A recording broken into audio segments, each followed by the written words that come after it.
नमस्कार साथियों, स्वागत है आप सभी का। देखिए, अपनी बात सेकंड ग्रेड हिंदी को लेके चल रही है। इसी में अपना मीरा पदावली का जो भाग था, भाग नंबर 2 हो चुका है। ठीक है, आज अपन जो है मीरा पदावली का थर्ड भाग जो है वो लेके जो है बात करने वाले हैं। यानी पद संख्या 11 से लेके 15 तक आज जो है अपनी बात होने वाली है। और इसके जो संपादक रहते हैं, देखिए संपादक जो रहते हैं इसके, वो हैं परशुराम चतुर्वेदी। ठीक है, तो चतुर्वेदी जी की बहुत अच्छा ये जो है मीरा की पदावली जो चैप्टर है अपने सेकंड ग्रेड हिंदी में जोड़ा गया है। सबसे सरल ये चैप्टर कहा जाएगा। ठीक है, क्योंकि सबसे आसान है ये, इसमें कोई भी आपको जो है कन्फ्यूजन करने वाली चीज़ें नहीं है। चलिए देखिए, राग गुजरी की का ये अपना पहला पद रहता है कि माँ मोहन। मोहन का मतलब श्री कृष्ण है यहाँ पे। को रो यानी का रूप लुभाणी। लुभाणी का मतलब होता है लुभावना होना। सुंदर बदन। बदन का मतलब शरीर होता है। कमल दल, कमलों का समूह है। कमल दल का मतलब समूह होता है। लोचन, लोचन मतलब नेत्र। बांका यानी बांका। चितवन यानी देखना। नैना का मतलब होता है नेत्र। समाणी का मतलब समाना। जमुना किनारे, जमुना किनारे। यमुना किनारे का मतलब किनारा। कान्हा का मतलब कृष्ण। धेनु, धेनु का मतलब गाय। चरावन यानी चराना। बंसी का मतलब होता है वंशी। बंसी या बांसुरी जिसको कह सकते हो। बजावा का मतलब होता है बजाना। मीठा का मतलब मीठा। वाणी का मतलब होता है वाणी, है ना। तन मन धन गिरधर पर वारा। वारा का मतलब होता है न्योछावर करना। चरण कमल बिलमाणी। बिलमाणी का मतलब होता है उन पर, चरण कमलों पर हमेशा क्या होना, लगे रहना। ठीक है, हमेशा लगे रहना। बिलवाणी का मतलब उस पर, उसी पर रमे रहना। ठीक है, चलिए। मारे माँ मोहन रो रूप लुभाणी। तो देखिए मीरा कृष्ण की रूप सौंदर्य का वर्णन करते हुए क्या कहती है कि मैं तो श्री कृष्ण की अपार सौंदर्य पर मोहित हो गई हूँ। श्री कृष्ण का जो अपार सौंदर्य है, उसका जो रूप है, उस पर मैं मुग्ध हो चुकी हूँ। वो मुझे मोहित कर रहा है। सुंदर बदन कमल दल लोचन बाका चितवन नैना समाणी। और उनका मुख क्या है, अत्यंत ही क्या है, सुंदर है। उनका शरीर अत्यंत सुंदर है और उनके नेत्र कमल की पंखुड़ियों के समान है, कोमल है। भाई उनका नेत्र जो है, कमल की जो पंखुड़ियाँ हैं उनके समान क्या है, कोमल है। और बांका चितवन नैना समाणी, और उनकी बाकी छवि मेरी आंखों में समा गई है, मुझे अपनी ओर आकर्षित वो कर रही है।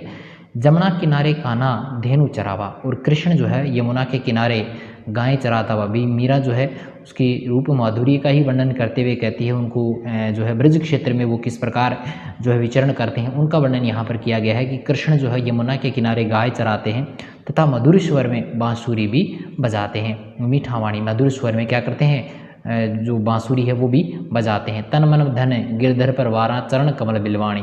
मीरा कहती है कि मैं अपना तन मन धन सब कुछ, मेरे पास जो कुछ है वो मीरा जो है वो कहती है कि मैं श्री कृष्ण पर न्योछावर करती हूँ और इन्हीं के चरण कमलों में मैं सदा लगी रहना चाहती हूँ। ये इच्छा प्रकट करती है मीरा। अब कुछ इंपॉर्टेंट चीज़ें, एक तो अनुप्रास अलंकार का प्रयोग इसमें हुआ है। अनुप्रास अलंकार का प्रयोग का मतलब है जहाँ पर भी आपको वर्णों की आवर्ती देखने को मिले, वर्णों की आवर्ती जहाँ पर देखने को मिलेगी वहाँ पर कौन सा अलंकार होगा, अनुप्रास अलंकार। उपमा का मतलब जैसे शरीर को ये जो यहाँ पर नेत्र है उनको किसके समान बताया, पंकुल की ये कमल की पंखुड़ियों के समान बता दिया गया। तो यहाँ पे रूपक उपमा अलंकार का प्रयोग यहाँ पर हुआ है। ठीक है, और जो है यहाँ पर देखिएगा, ये कहाँ गया वो, हाँ कहाँ गया, ये छूट गया थोड़ा सा ना। यहाँ पर देखिएगा, कमल के समान नेत्रों को बताने का मतलब उपमा अलंकार हो गया।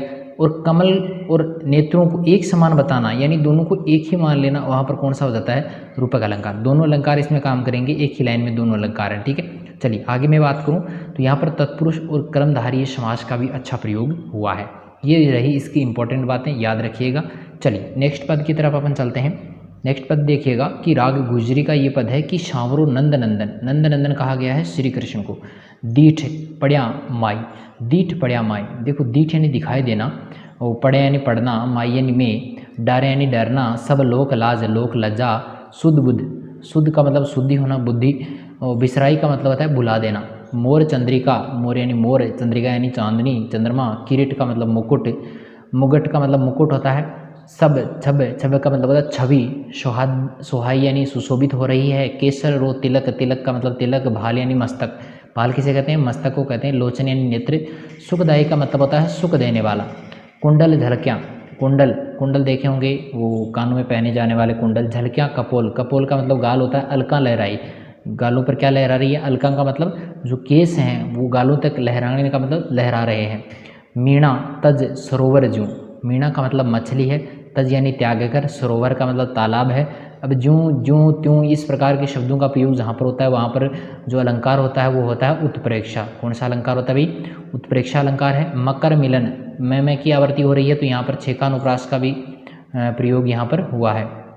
ठीक है, छेकानुप्रास अलंकार। मकर मिलन, मिलन मिलन का मतलब मिलना। नटवर, नटवर कहा गया है श्री कृष्ण को प्रभु भेष धर्या, भेष का मतलब वेश धारण करना, रूप जग लोभाई, लोभाई का मतलब लुभाना। गिरधर प्रभु अंग अंग मीरा बलि जाई, बलि जाने का मतलब है बलिहारी होना, न्योछावर हो जाना। चलिए इसके अर्थ को लेकर मैं बात करूंगा। शब्दार्थ मैंने सभी के बता दिए हैं कि शांवरो नंद नंदन दीठ पड़या माई।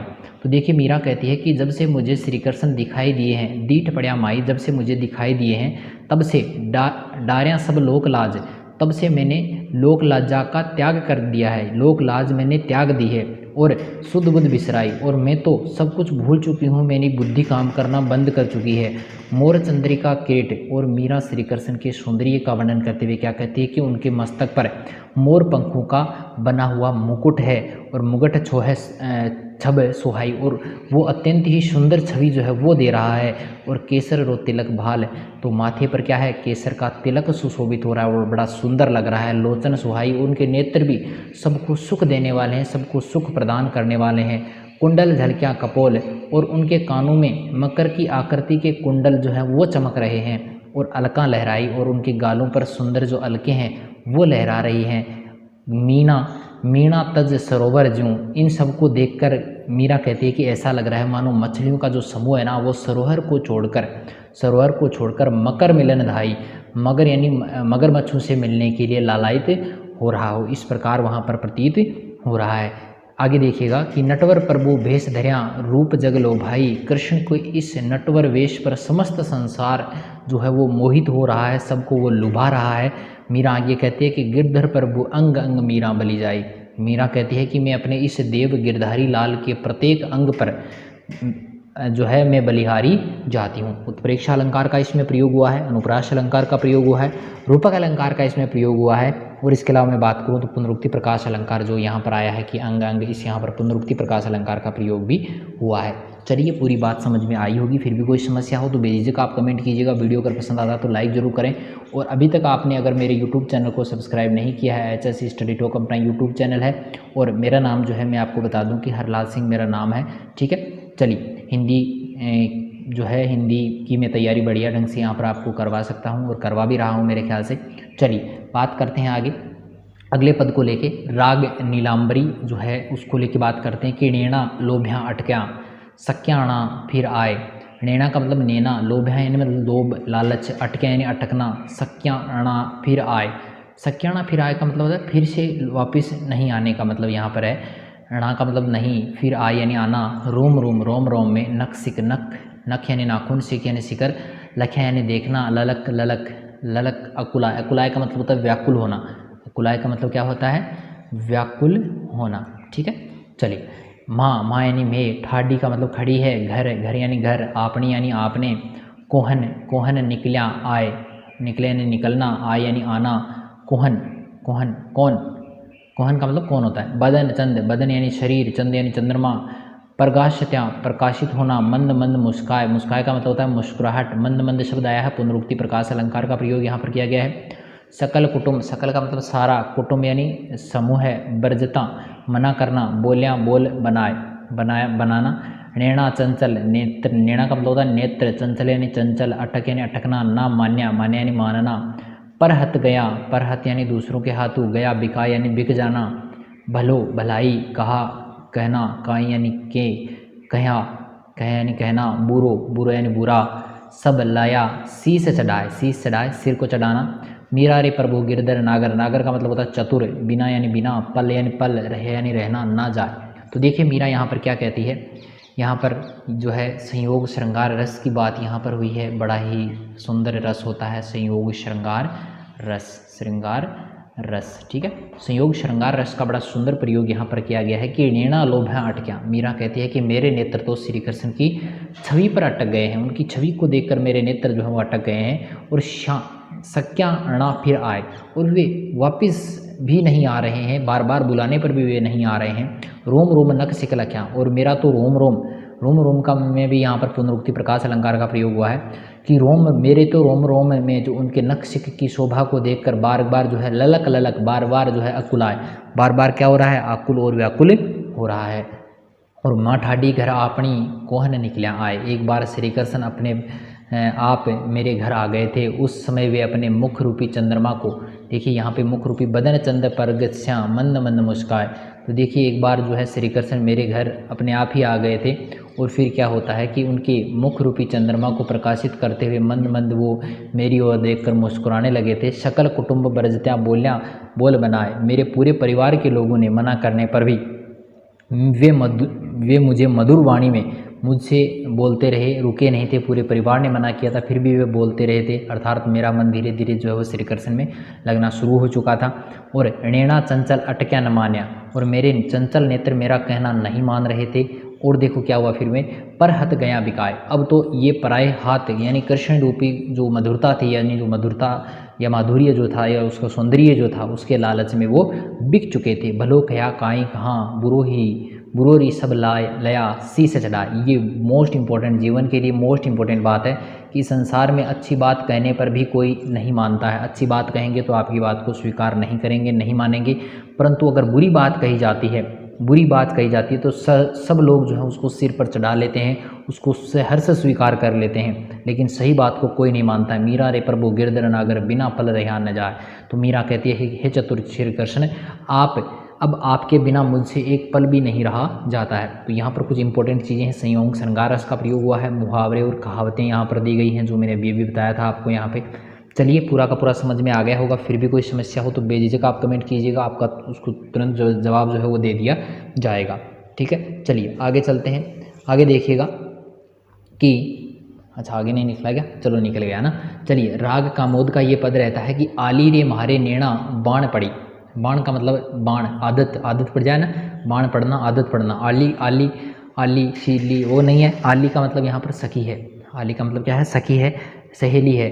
चित यानी मन, चढ़ यानी चढ़ना, मारे यानी मारे, माधुरी यानी मधुरता, मूर्त यानी मूर्ति, हिवड़ा यानी हिवड़ा किसको कहते हो, हिवड़ा कहते हैं हृदय को। आणी यानी आना, गड़ी यानी गड़ना, कबरी ठाडी का मतलब खड़े होना, पंथ निहारो, पंथ का मतलब रास्तों निहारो यानी देखना। अपने भवन खड़ी, अपने मकान में खड़ी खड़ी क्या कर रही है, श्री कृष्ण के आने का इंतजार कर रही है। अटके यानी अटकना, प्राण सांवरो प्यारो, जीवन मूर जड़ी, मूर यानी मूल जड़ी बूटी की बात यहाँ पर की गई है कि मीरा गिरधर हाथ बिकाने, हाथ बिकना, बिकाने यानी बिकना, लोग कया बिगड़ी यानी बिगड़ना। तो देखिए मीरा अपनी सही की यानी सहेली से क्या कहती है कि हे सखी, मेरे नेत्रों को श्री कृष्ण की माधुरी झलक के दर्शन की आदत पड़ चुकी है, यानी मेरे नेत्र बार बार चाह रहे हैं कि श्री कृष्ण के दर्शन हो, बिल्कुल होंगे। चित्त चड्डी मारे माधुरी मूर्त में की आवृत्ति हो रही है, छिका अनुप्रास अलंकार का प्रयोग यहाँ पर हो रहा है। ठीक है, हिवड़ा अणी गड़ी, और देखिए मेरे हृदय में श्री कृष्ण की माधुरी मूर्ति जो है ना वो स्थापित हो चुकी है। और फिर क्या होता है, जो हृदय में बहुत गहराई तक चुभ गई है, देखो गड़ी का मतलब चुभ जाना, तो वो बहुत गहराई तक जो है वो चुभ चुकी है। और कबरी ठाडी पंथ निहारो अपने भवन खड़ी, और फिर मीरा क्या कहती है कि मैं कब से अपने घर में खड़ी खड़ी आराध्य श्री कृष्ण की प्रतीक्षा कर रही हूँ, लेकिन फिर भी श्री कृष्ण नहीं आ रहे हैं। अटक्या प्राण मारो प्यारो, और मेरे प्राण तो सांवरे श्री कृष्ण में अटके हुए हैं। और देखिएगा आगे कि जीवन मोर जड़ी, वे मेरे लिए ही क्या है, संजीवनी बूटी के समान है। मूर मर रहे हैं, जीवन देने वाली, जीवन मूर जड़ी का मतलब जड़ी बूटी के समान वे हैं।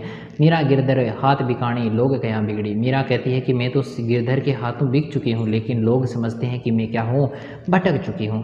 अनुप्रास अलंकार का प्रयोग हुआ है। इसके साथ में बात करूँ श्री कृष्ण की रूप माधुरी के लिए यहाँ पर जो है रूपक अलंकार का प्रयोग यहाँ पर किया गया है। इसके अलावा माधुर्य भाव यहाँ पर रहता है, मधुरता यहाँ पर है, मुहावरों का प्रयोग यहाँ पर किया गया है। चलिए समझ में आ गई होगी पूरी की पूरी बात। फिर भी कोई समस्या हो बेझिझक आप कमेंट कीजिएगा। चलिए नेक्स्ट पद को लेकर मैं बात करूँ, प्रेमा विलासा रहेगी कि नेणा बनज बसवा यानी बसना, बनज का मतलब होता है बनना, बनज है ना। मारा सांवरा आवा यानी आना। तो देखिएगा नेणा मारा सांवरा राज्यो यानी राज करना, जरता पलक न लावा, एक क्षण के लिए भी पलकें जो नहीं झपक रही हैं। मारा हृदय बस यानी बसना, मुरारी श्री कृष्ण, पल पल दर्शन यानी दर्शन पावा यानी प्राप्त करना। श्याम मिलन श्रृंगार, श्रृंगार सजावा, श्रृंगार किया है सुखरी सेज सजावा, और हृदय में सुख रूपी सेज जो है वो सजा ली है। मीरा रे प्रभु गिरधर नागर बार बार बलि जावा। मीरा अपनी सखी से कहती है कि हे सखी, मेरा सांवला कृष्ण आया है, नैना बनज बसा म्हारा सांवरा आता। मेरे श्री कृष्ण आए हैं और उसे मैं अपने नेत्रों में बसा लूँगी। देखो, नैना बनज बसवारे, मैं अपने नेत्रों में उन्हें बसा लूँगी। और क्या कहा है कि नैना म्हारा सांवरा राजो, मेरी आँखों में तो मेरे प्रियतम का वास है, जरता पलक न लावा। इसीलिए मैं अपनी पलकें नहीं झपकती हूँ, क्योंकि मैं नहीं चाहती कि श्री कृष्ण से नज़रें हटें। और देखिएगा कि म्हारा हृदय बसा मुरारी, मेरे हृदय में हमेशा मुरली बजाने वाले कृष्ण निवास करते हैं। और देखिए क्या कहते हैं कि पल पल दर्शन पावा, और इसलिए मैं हर क्षण उनके दर्शन करती रहती हूँ। श्याम मिलन श्रृंगार सजावा, कृष्ण से मिलने के लिए मैं श्रृंगार करती हूँ।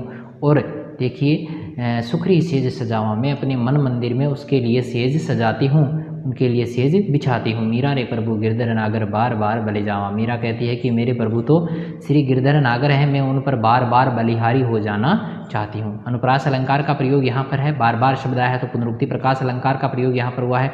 वैभव वर्ण की आवृत्ति हो रही है कई जगह पे जो है, देखिएगा यहाँ पे कहाँ हो गया, हाँ पै की आवृत्ति हो रही है यहाँ पे, है ना। तो इसलिए यहाँ पर जो है कौन सा अलंकार हो गया, अनुप्रास अलंकार का यहाँ पर प्रयोग हुआ है। इसके अलावा कोई अलंकार इसमें काम में नहीं आया है। चलिए, पूरी की पूरी बात समझ में आई होगी। फिर भी कोई समस्या हो तो बेझिझक आप कमेंट कीजिएगा। वीडियो अगर पसंद आता है तो लाइक जरूर करें, दोस्तों के साथ में शेयर भी करें। और अपना यूट्यूब चैनल है HSC स्टडी टॉक, उसको सब्सक्राइब करना ना भूलें, क्योंकि इस प्रकार के लेटेस्ट और जो एजुकेशनल वीडियोज़ हैं वो आपको अपने यूट्यूब चैनल पे आपको मिल जाएंगे। और सबसे पहले नोटिफिकेशन प्राप्त करने के लिए यहाँ पर जो बेल आइकन दिया गया है सब्सक्राइब के जस्ट सामने, तो उसको आप ज़रूर दबाइए ताकि सबसे पहले नोटिफिकेशन आपको मिल जाए। तो चलिए मिलते हैं एक नई वीडियो के साथ में, तब तक के लिए धन्यवाद।